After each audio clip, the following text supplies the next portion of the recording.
Good evening, everyone. Hope you're having a fantastic Friday so far. Live in the Concho Valley St. Angelo Sky Tracker.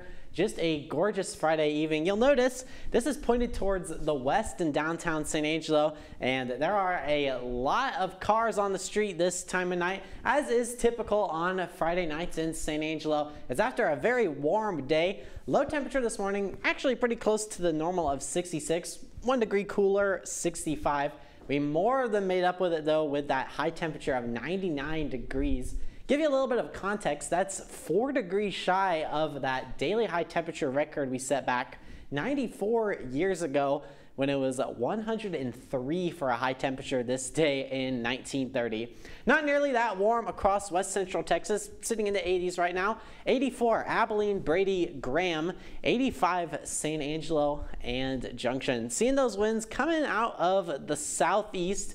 Overall, a pleasant Friday evening, although it was certainly the warmest day of September so far, and I have even more summer-like temperatures in my forecast. 70 for your low and 98 for your high, both Saturday and Sunday. West Texas, I promise you, I actually did the forecast. I didn't just copy and paste. Here's something though that might help us out with those temperatures a little bit. Your 3 S's of heat safety are sunscreen, shade, and staying hydrated. I know it's not typically what we consider summer right now. You still want to make sure you're staying cool because it's looking to be our main weather impact.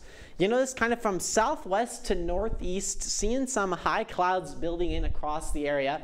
Here's why. We have a disturbance in the Pacific Ocean. You can see right on the southern edge of Baja California, this big area of clouds and rain to the southwest of El Paso. Here's why.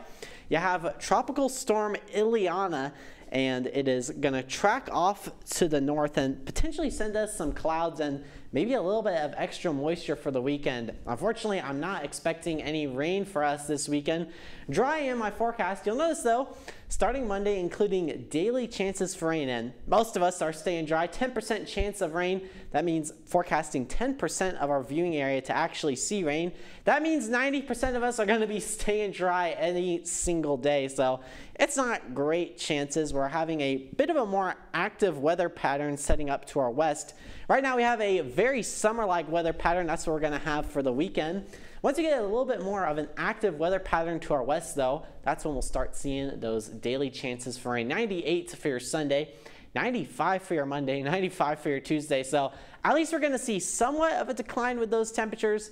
Still warm though, so make sure you stay cool. And remember folks, for your latest weather updates, you can always find them online and on social media. Now over to meteorologist Chris Nation for a look at big country weather. Chris? Yeah, Britton, we've been kind of talking about this high pressure the last couple of days, and I agree that it is hot out there. And even now we go to the radar on the surface, as you were showing them a few minutes ago. That is the actual heat being picked up by the radar. It's in a clear air mode, as you know, and that means that there's no storm energy. Now tonight there will be some clouds, but they won't have any ability to generate moisture. They'll be thin, high-level, wispy clouds, cirrus clouds, about 10,000, 15,000 feet up. I mean, what you need to know is they can't do anything. Winds 5 to 15 out there. Not much relief, though. We're even seeing temps still in the mid-90s, even now, and they're slowly coming down. Now, moisture content is a problem. When you get in the 90s, you do not want dew points that rich of moisture. It's just one of those muggy feelings, makes it hard to breathe. There's those thin clouds I was telling you about. No significant energy in there, if any at all. Now, at kickoff at 7 p.m., it's going to be about 94 degrees, so keep that in mind, about 70 to 78 degrees when you're done with the game. We're going to see those overnight lows coming in at about 78, so probably more like 82 when the game's getting done. Tomorrow, 100 degrees across the deck. It is going to be hot. Stay hydrated with sunshine if you're going to be out and about. Quick check of the next 7 days for you.